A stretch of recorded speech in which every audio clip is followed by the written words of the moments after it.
O mundo não para e a Ambipar Group acelera em pesquisas, promove o desenvolvimento socioeconômico brasileiro e mundial ao transformar ideias em produtos e serviços que são a base para o sucesso com nossos clientes. Com um amplo portfólio, desde o atendimento emergencial, prevenção de acidentes e treinamentos, até o gerenciamento total e a valorização de resíduos com base nos princípios da economia circular, rastreabilidade e compliance legal e ambiental em suas operações. Trabalhamos com total engajamento nos processos sobre aspectos ESG, Environment, Social and Corporate Governance, implantando as mesmas premissas em nossos clientes. A Ambipar Group é reconhecida como referência global em soluções ambientais integradas, para assim construir e preservar o mundo para as novas gerações.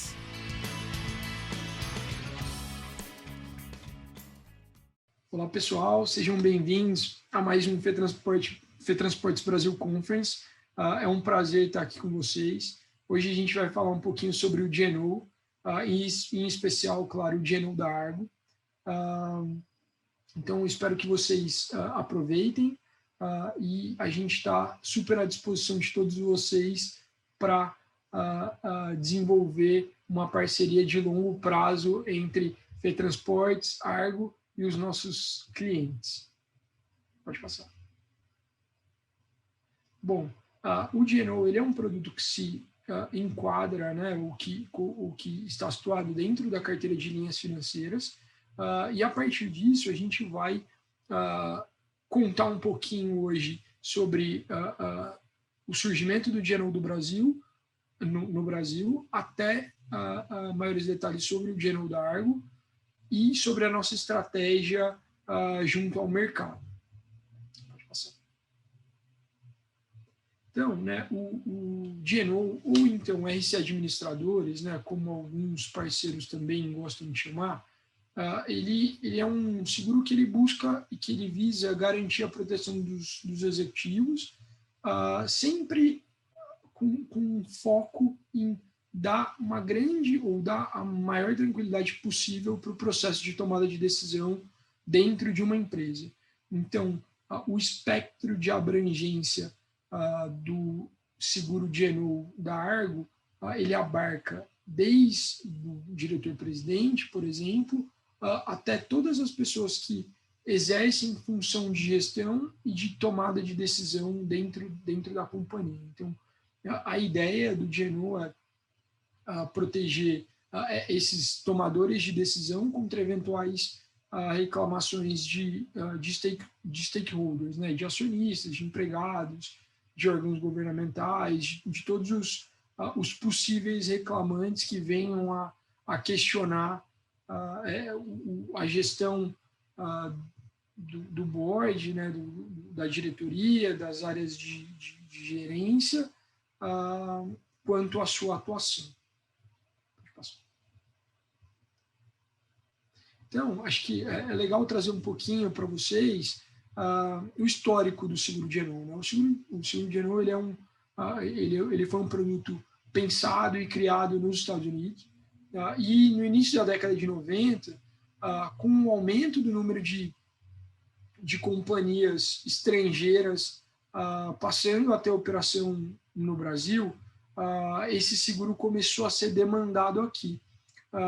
Veja, os administradores vinham de outros países, passavam a operar no Brasil sem conhecimento nenhum da legislação local, né? Então, a apólice de GNO era como uma espécie de garantia de adaptação também, né, desses executivos, para que eles tivessem o conforto de, visando o benefício da empresa, mas tendo a garantia de que o seu patrimônio, os seus bens estariam amparados por uma apólice em um país que eles, naquele momento, não conheciam, né?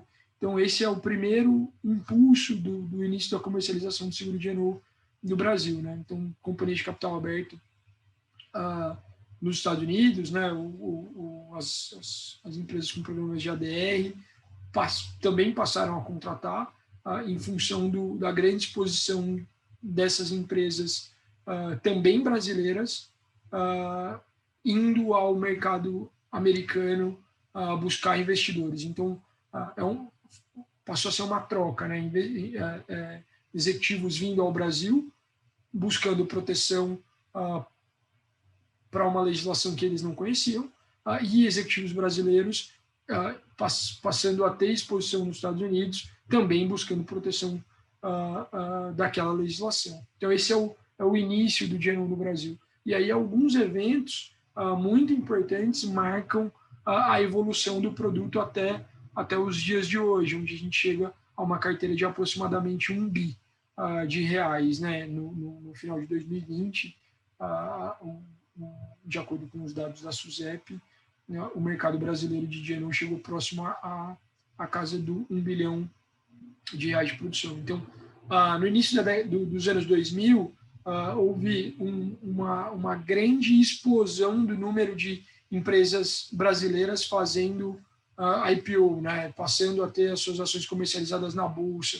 Isso aumenta, sem sombra de dúvidas, a exposição dos administradores a outros reguladores que não os seus reguladores setoriais, aos quais eles geralmente, né, aos quais eles estavam já acostumados. Então, isso foi um grande impulso. Assim como já mais para o meio início do final da primeira década dos anos 2000, além das aberturas de capital, a gente enfrentou uma grande crise financeira internacional em 2008. Isso impactou muitíssimo as empresas. Então, um grande número de companhias brasileiras e internacionais com operação no Brasil sofreram muito e também foi um grande estímulo para a contratação do GNU. Quando a gente vai já avançando para a década, né, para a segunda década dos anos 2000, ali entre final de 2008 até 2014, com a abertura do mercado de seguro, né, o monopólio do IB deixou de existir. Alguns pontos importantes também marcaram um aumento de disponibilidade de capital para o GNU no Brasil, né? Então, mais capacidade de resseguro chegando, um aumento do número de seguradoras participando desse mercado, fez com que os clientes pudessem ter mais opções de contratação. Isso, mais uma vez, foi um marco importante para o estímulo do produto, né? Em 2014, acho que marca uma grande revolução e evolução para o mercado de seguros, especificamente para o mercado de GNU, mas também para o mercado brasileiro como um todo, né? As grandes investigações relacionadas à Lava Jato e os seus desdobramentos marcaram grandes sinistros nas apólices de GNU que não estavam preparadas para ou que não previam, talvez, aquelas situações e passaram a enxergar um risco que já era latente, mas ainda não tinha estourado em nenhum tipo de apólice. Então, as empresas também começaram a ouvir falar mais sobre o GNU a partir do momento em que o produto passou a ser comentado em jornais, em revistas não especializadas sobre eventuais coberturas ou eventuais negativas de indenizações relacionadas àqueles eventos, né, que a gente observou em 2014, de uma certa forma observa até hoje. Então, acho que nessa marca histórica a gente consegue observar desde o surgimento do GNU no Brasil, claro, né, quando ele começa a ganhar força, até os dias atuais, e é legal mencionar que sempre quando grandes acontecimentos econômicos, grandes crises ou grandes booms das economias, isso sempre interfere no mercado de GNU. Por exemplo, a crise que a gente está vivendo atualmente com a pandemia é um ponto bastante sensível para o produto de GNU, uma vez que a gente também passou a observar uma certa deteriorização do poder de compra e as empresas enfrentando grandes dificuldades financeiras. Então, esse é um pouquinho do que já aconteceu e do que vem acontecendo até hoje na história do seguro de gênero no Brasil. Dentro desse universo, é muito importante entender que, como a gente já mencionou de uma forma bastante superficial, né, a importância dos administradores dentro das empresas e a gente começou a comentar a relação desses administradores com o seguro e etc., é muito importante que fique muito claro que os administradores ele têm deveres a cumprir única e exclusivamente pelo fato da posição ocupada, né? O fato só de você liderar ou administrar uma empresa já te expõe a legislações, a parte da legislação brasileira, né? Nesse primeiro bloco, quando a gente fala sobre a legislação civil brasileira, né? Sobre a ótica da lei 6404 de 76, a gente cita aqui alguns dos deveres importantes que os administradores estão expostos, né? Os diligência, de obediência, de lealdade e de informar.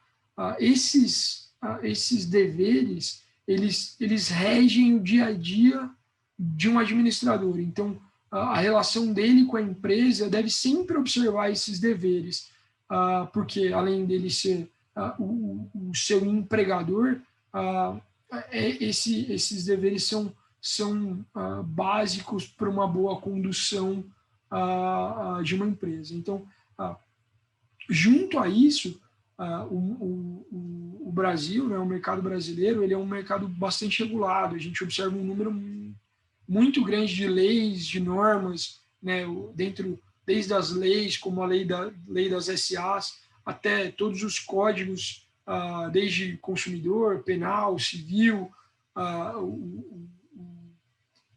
os reguladores, né, se impondo de uma forma bastante interessante e cada vez mais agressiva, no sentido, né, de acompanhar mais de perto os negócios. A gente observa o CAD como um regulador, por exemplo, muito atuante, mas também a gente tem outras leis que nem sempre estão diretamente ligadas a toda a operação, mas um grande número de empresas estão expostas à lei do meio ambiente, quando a empresa tem uma operação que se relaciona mais com o meio. Então, o rol de legislação, né, as legislações brasileiras são amplas, e toda empresa está sujeita com certeza, mais de uma lei, mais de um código, sem contar com as normas setoriais, com todos os reguladores administrativos e setoriais que existem no país. Então, é muito, muito importante entender, porque nesse universo o administrador pode ser responsabilizado junto com a empresa, né, de forma solidária, ou de forma subsidiária, ou individualmente, numa eventual desconsideração da personalidade jurídica. Então, existem várias formas de exposição para o patrimônio dos administradores, em função de toda essa ampla fiscalização e legislação brasileira. Nesse sentido, né, a gente observa que dentro do universo dos deveres dos administradores, quando a gente observa esse mapinha colorido, esse mapa traz para a gente nada mais, nada menos do que o nível de transparência de cada país, né? E quando a gente pensa numa empresa, quanto mais transparente for o país, quanto mais transparente for aquela operação, em tese, menor é a chance de problemas surgirem de forma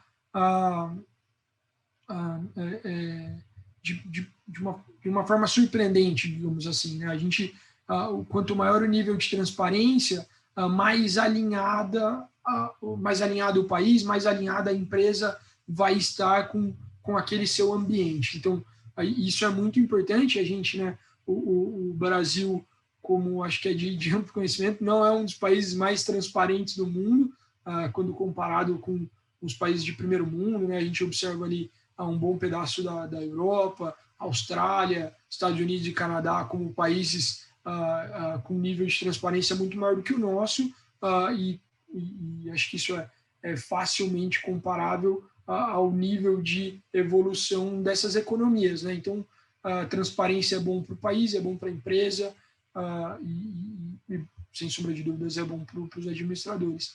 Nesse contexto global, uma coisa muito importante a ser destacada é que a gente observa, né, uma crescente tendência a um combate bastante ativo à corrupção. Então, a gente observa um número bastante grande de normas e legislações globais surgindo, como, por exemplo, na UFCPA de 77, que é uma regulação norte-americana de combate à corrupção e esse espectro todo das relações, como a UK Bribery, e, mais recentemente, a Lei Anticorrupção no Brasil.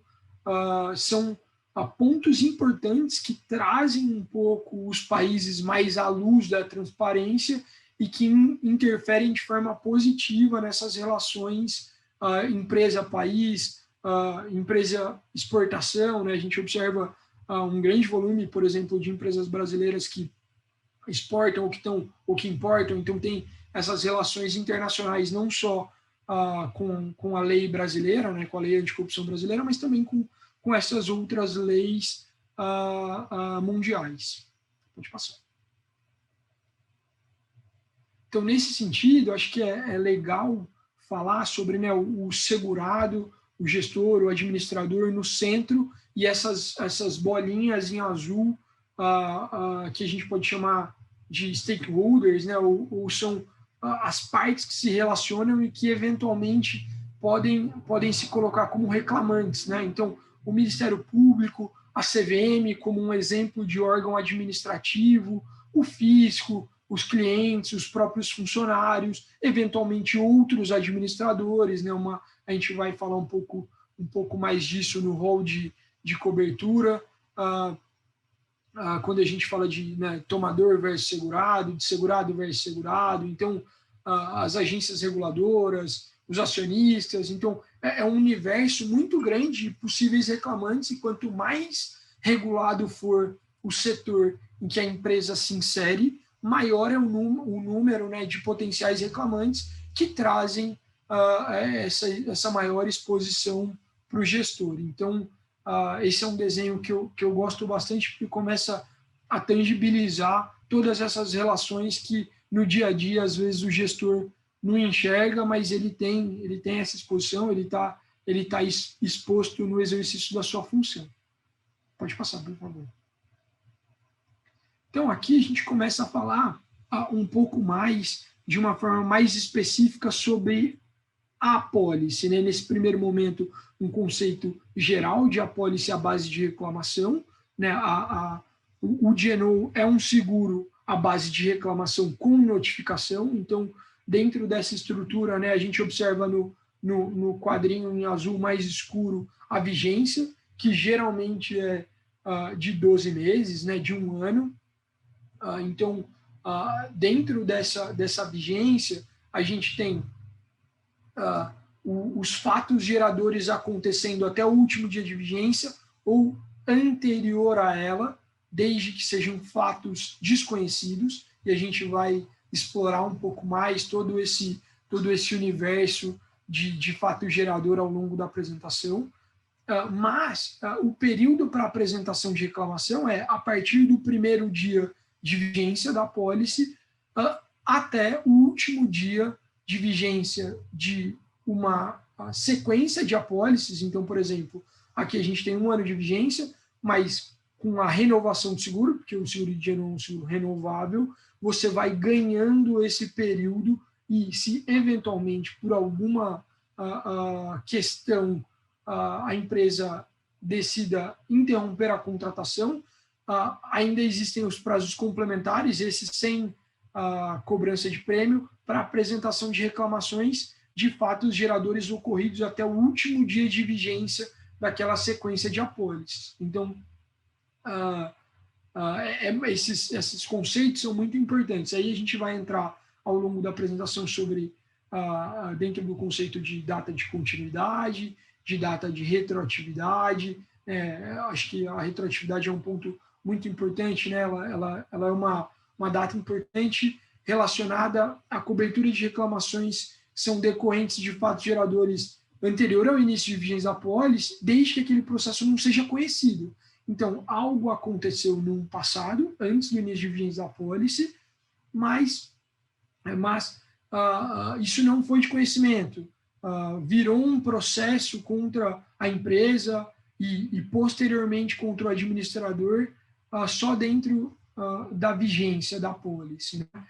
Então, isso pode estar coberto dentro desse universo. Então, é um conceito importante. A gente explora bastante essa questão da retroatividade, então ela geralmente é ilimitada, assim como a continuidade. A continuidade é a data de contratação da primeira apólice. Sobre a continuidade, eu vou falar um pouco melhor dentro do rol de coberturas, né?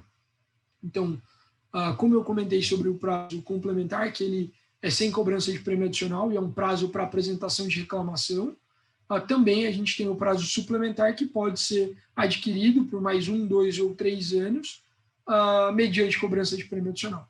Então, esse é a linha do tempo, né, ou a linha de uma apólice de GNO, desde da sua primeira contratação até a continuidade das suas contratações. Pode passar, por favor.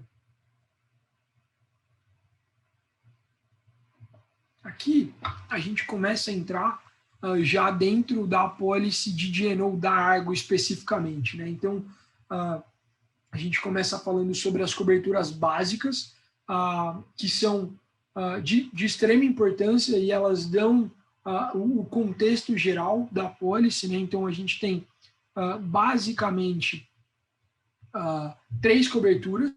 Quando a empresa tem ações comercializadas na Bolsa de Valores, a gente pode ter 4 coberturas básicas, né? Então, a cobertura A, ela diz sobre o pagamento diretamente ao segurado. Então, dentro dos termos e condições da apólice, a empresa não pode adiantar para aquele pagamento ao segurado. A apólice pode fazer esse papel de indenizar diretamente o segurado por eventuais custos de defesa, indenizações, que a gente também vai explorar ao longo da apresentação. A cobertura B é o reembolso à sociedade. Por que o reembolso à sociedade? Essa é a cobertura mais...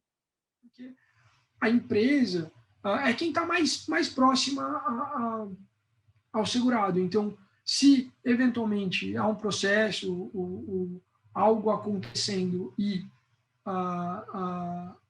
é passível de cobertura do GNO, a sociedade, né, o tomador da apólice, pode adiantar e reembolsar junto à seguradora aqueles custos incorridos. Então, a cobertura A só é utilizada quando há algum impedimento basicamente legal para que a cobertura B não possa ser utilizada, e a cobertura B é mais comumente utilizada. A cobertura D é muito comum de ser concedida, ela trata especificamente sobre adiantamento de custo de defesa. Então, a seguradora pode adiantar os custos de defesa para o administrador ao invés de reembolsar. Então, é uma cobertura interessante, importante e presente na grande maioria das apólices. E a cobertura C, que eu pulei, por se tratar de uma cobertura especificamente relacionada a empresas que tenham ações comercializadas na Bolsa de Valores. E essa cobertura específica, ela também pode ser aplicada à pessoa jurídica. Ou seja, reclamações de mercado de valores mobiliários podem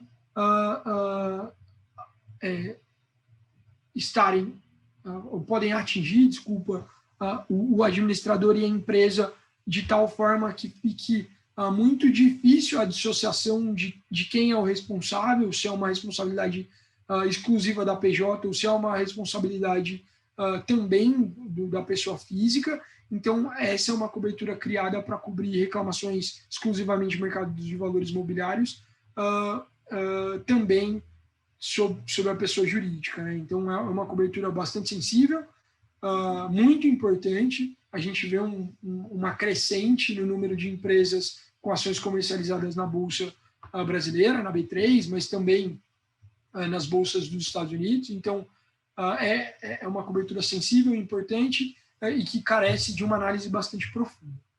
Por favor, pode passar.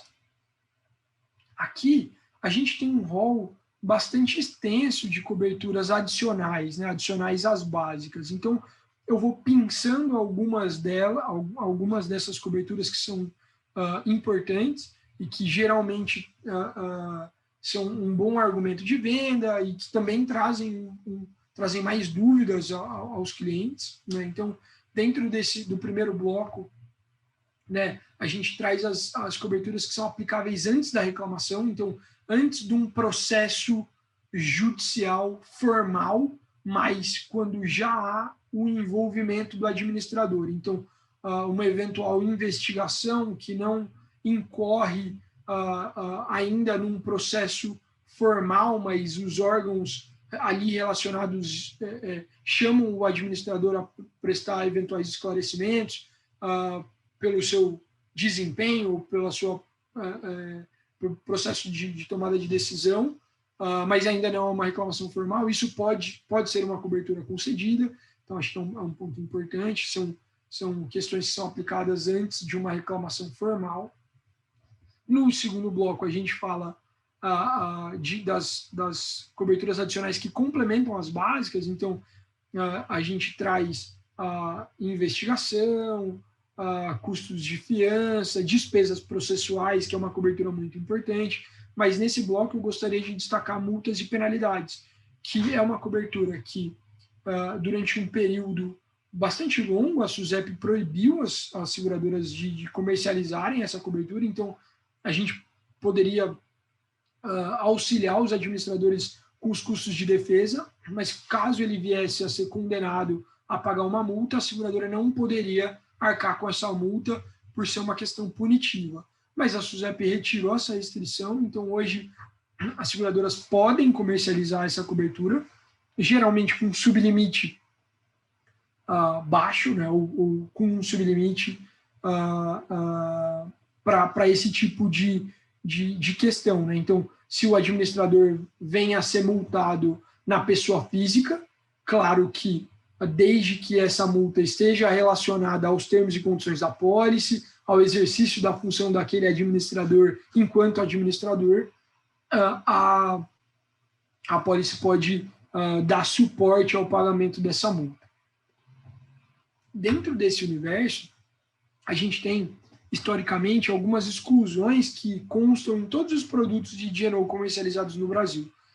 E com o desenvolvimento do mercado, o desenvolvimento do produto, algumas coberturas foram criadas que alteram essas exclusões. Então, por exemplo, um processo relacionado a práticas trabalhistas indevidas, em que o administrador é relacionado, num passado não poderia ser coberto. Hoje a gente consegue conceder essa cobertura e reverter essa exclusão e comercializar esse rol de questões. Então, dentro desse bloco, eu gostaria de destacar a CA17, que é a cobertura relacionada a processos já existentes contra a sociedade, que, lembra que eu falei sobre a data de continuidade lá atrás?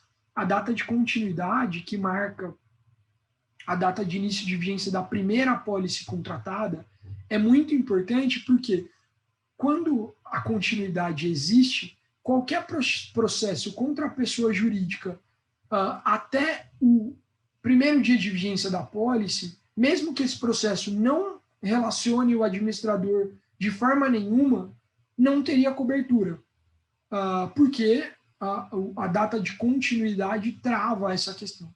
Se a gente concede essa cobertura, a gente tira o efeito dessa data de continuidade. Então, tudo que já aconteceu contra a empresa, única e exclusivamente contra a empresa, ou seja, não é um sinistro coberto pela pólice, pode vir a ser coberto pela pólice se aquele processo já existente contra a pessoa jurídica vier a recair sobre a pessoa física. Então, essa é uma cobertura também muito sensível, muito importante, e a gente tem a possibilidade de conceder no caso a caso. Então, essa é uma cobertura que eu acho importante chamar a atenção. No segundo bloco, nos conceitos que ampliam, né, nas coberturas que ampliam o conceito de segurado, eu chamo a atenção de uma forma bem breve sobre a SA19, né, que a gente amplia o conceito de segurado partindo do pressuposto que o segurado tem família e, eventualmente, um processo pode se estender aos seus familiares em função do exercício da função daquele administrador, por uma determinação de um juiz, etc. Então, a gente também pode cobrir a responsabilidade solidária dessas pessoas, caso isso venha a acontecer. E eu também gostaria de destacar a CA24, que é a responsabilidade civil, né? Um ponto importante dos advogados internos da companhia. Então, o advogado, pessoa física, desde que, né, contratado pela empresa de forma exclusiva, a única função que ele exerce é ser advogado daquela empresa. Se eventualmente ele incorrer em algum erro profissional do exercício da função dele de advogado daquela empresa, essa cobertura pode amparar esses erros que possam ocorrer. Então, também é uma cobertura sensível e importante. E essa é uma cobertura que, se eu não me engano, só a Argo concede. Nenhuma outra seguradora tem essa cobertura para o advogado interno. Então, quando a gente avança, né, agora falando sobre o bloco relacionado à apresentação de reclamações, né, eu vou falar um pouquinho melhor e de uma forma um pouco mais ampla sobre a cláusula adicional CA25, né, a CA25 no próximo slide. Então, vou comentar sobre as outras questões e a gente retoma esse ponto no próximo slide. Então, uma outra questão bastante importante, né, é o prazo complementar perpétuo para pessoas seguradas aposentadas, que ela é uma cobertura que vai trazer um conforto bastante grande para um eventual administrador que venha a se aposentar durante a vigência da pólice. Por quê? Considerando até o dia da sua aposentadoria, e desde que isso aconteça dentro da vigência da pólice, ele vai ter um prazo ilimitado para apresentar reclamações que ele venha a sofrer em função do exercício da sua função. Então, é uma cobertura sensível e importante, que também não são todas as seguradoras que comercializam. Então, é um ponto legal de atenção e chamar atenção para o produto da Argo. Aí, dentro das cláusulas de automaticidade, a gente traz algumas coisas importantes, né, que a cláusula de defesa emergencial, que ela dispensa a prévia anuência da seguradora. Então, se eventualmente tem um problema numa sexta-feira, 8 da noite, um problema urgente, a seguradora vai reembolsar tão logo as informações cheguem, sem uma prévia anuência, que acontece nos outros casos, né? O adiantamento, o reembolso, ele acontece geralmente com prévia.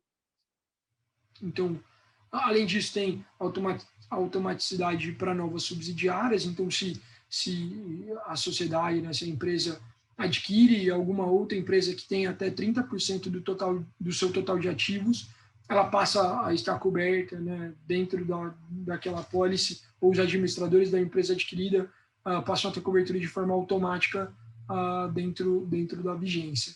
E daí tem algumas outras automaticidades que são entendidas no caso a caso, como de emissão de títulos de dívida e de valores mobiliários, a depender de cada companhia, de cada segurado ao longo da análise. E aí a gente também tem as coberturas secundárias, né, que por uma determinação da SUSEP, a gente precisa trabalhar com um produto secundário, mas dentro do, né, mais dentro do GNU, então, poluição, ou seja, né, a responsabilidade ambiental pode ser concedida como uma cobertura secundária, sempre resguardando a função do administrador, né? Então não é uma policy de ambiental pura, é uma cobertura para processos ambientais relacionados à poluição que venham a recair sobre o administrador, e assim como o INO relacionado a uma desconsideração da personalidade jurídica. Então essas duas coberturas entram como secundária dentro do escopo. Então acho que em relação às coberturas adicionais, é um pouco disso, né? A gente passou de uma forma dinâmica por todo o produto da Argo, então a gente segue retomando agora no próximo slide com relação à cláusula de notificação. Pode passar, por favor.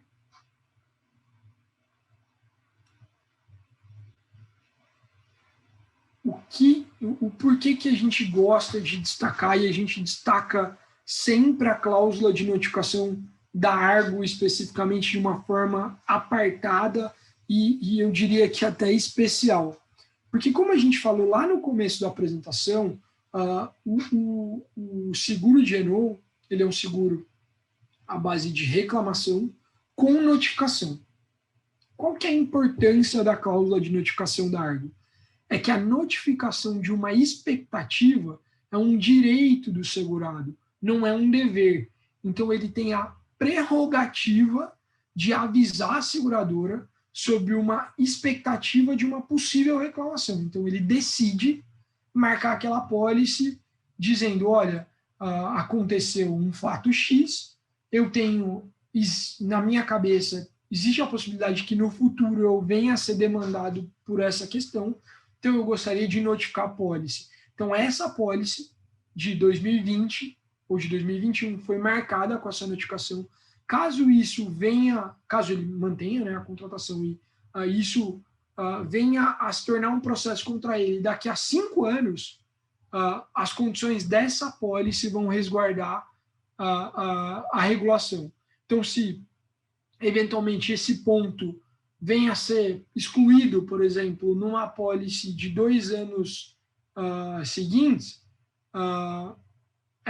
essa reclamação vai ser notificada vai ser regulada com base nos termos da notificação. Então a gente entende que isso é uma prerrogativa.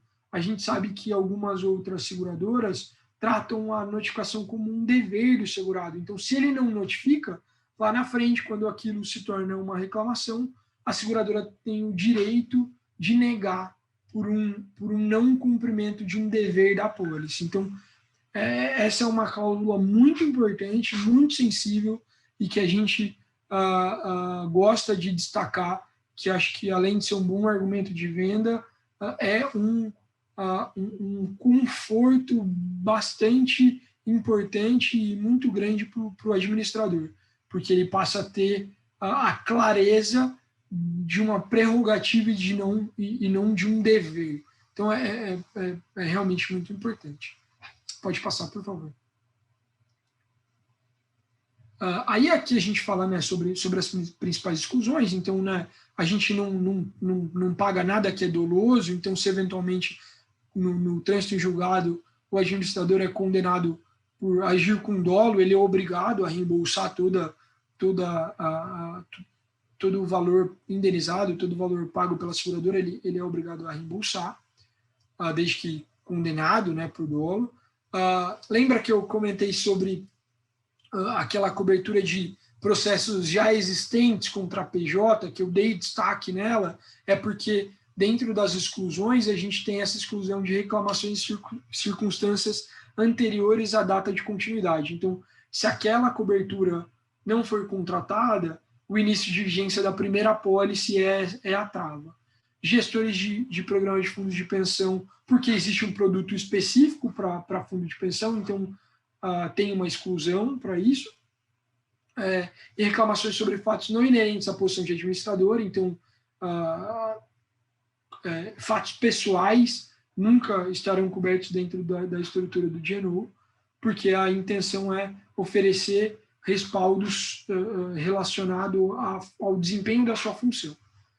E, claro, existem outras exclusões que constam eventualmente nas cotações e nas apólices, que vão acontecer em função da análise daquele risco especificamente. Então, pode passar, por favor. Aqui a gente fala, vou mencionar de uma forma bastante dinâmica, ou começar a mencionar sobre a estratégia da Argo e como a gente está presente no mercado. Hoje, eu acho que eu não mencionei, mas acho que vale mencionar que dentro, né, desse universo de produção de 2020, em que o mercado de GNU atingiu, ficou muito próximo à marca de 1 bilhão de reais de produção, a Argo chegou à marca, chegou à posição da 5ª maior operação de GNU do país. Então, hoje, nós somos a 5ª maior carteira de GNU, e dentro do universo do GNU existem alguns produtos correlatos, né? O PTL, que é o produto que eu comentei, que é o GNU exclusivo para fundos de pensão. Então, tem uma análise um pouquinho diferente, tem algumas coberturas diferentes, respeita toda a legislação e todas as normas impostas, todas as normas impostas pela Previc. Então, tem um produto específico. O POSE, que é um produto relacionado ao GNU, digamos assim, mas ele vai cobrir reclamações relacionadas ao prospecto de uma oferta de valores imobiliários. Então, quando a empresa vem e faz o seu IPO, ou eventualmente faz uma oferta subsequente, uma oferta adicional, a gente pode fazer uma apólice de POSE, e o seguro específico para gestoras de investimento, né, para as assets, que é o IMI, que é uma combinação do GNU com o INO, especificamente para esse público, para as gestoras de investimento. Então, dentro desse universo, a gente pode trabalhar com capacidade própria de até 60 milhões. A gente também pode trabalhar, eventualmente, em cosseguro, tanto aceito quanto cedido, com capacidade facultativa, para que esse limite possa crescer um pouco mais, mas de capacidade própria, a Argo colocar até 60 milhões de capacidade em cada risco. Então, esse é um overview, né, uma visão geral aqui de como a gente se coloca no setor e nos produtos. Então, próximo slide, por favor. Aqui, eu vou falar de uma forma também bastante dinâmica sobre a aceitação. Hoje, as estruturas de capitais, né, ou a estrutura de capital, a Argo não tem qualquer restrição. Então, a gente pode trabalhar com empresas de capital fechado, de capital aberto, empresas com ADR Level 1, com ADR Level 2, com ADR Level 3, com listagem direta nos Estados Unidos. Então, a nossa aceitação é bastante ampla sobre a estrutura de capital. Então, isso traz para a gente uma vantagem muito grande na relação com o mercado. E é muito legal poder analisar todas essas empresas, né, todos essas estruturas. Do lado do que a gente não aceita, a gente tem algumas restrições, né, naturalmente, globais. Então, a gente não pode trabalhar com indústria forrageira, nuclear, indústria de armas, criptomoeda e com a administração pública direta, né? Ou seja, prefeitura, governo, isso a gente não pode fazer. Mas a gente pode fazer empresas públicas, desde que, né, de economia mista, e que a gente possa participar do processo de licitação. Então, para as empresas públicas, a única forma de participação é através de processo de licitação. Então, dentro desse universo, o que eu gostaria de chamar muito a atenção, né, do que a gente aceita, é que a gente tem uma gama de aceitação muito grande, sem nenhuma restrição muito firme em relação à estrutura de capital, principalmente que a gente observa uma retração no mercado para aceitação de algumas estruturas. Então, a gente consegue trabalhar de uma forma bem dinâmica todas essas questões. Por favor, o próximo slide. Então, quando a gente fala da nossa estratégia comercial, eu gostaria de destacar basicamente duas estruturas, né? A estrutura de subscrição e a possibilidade que a gente tem de trabalhar com alguns parceiros, como é o caso da FETransportes, que tem acesso à nossa plataforma digital para o GNU. Então, dentro da área de subscrição, a gente vai analisar tudo que não se enquadra nessa plataforma que a FETransportes tem acesso.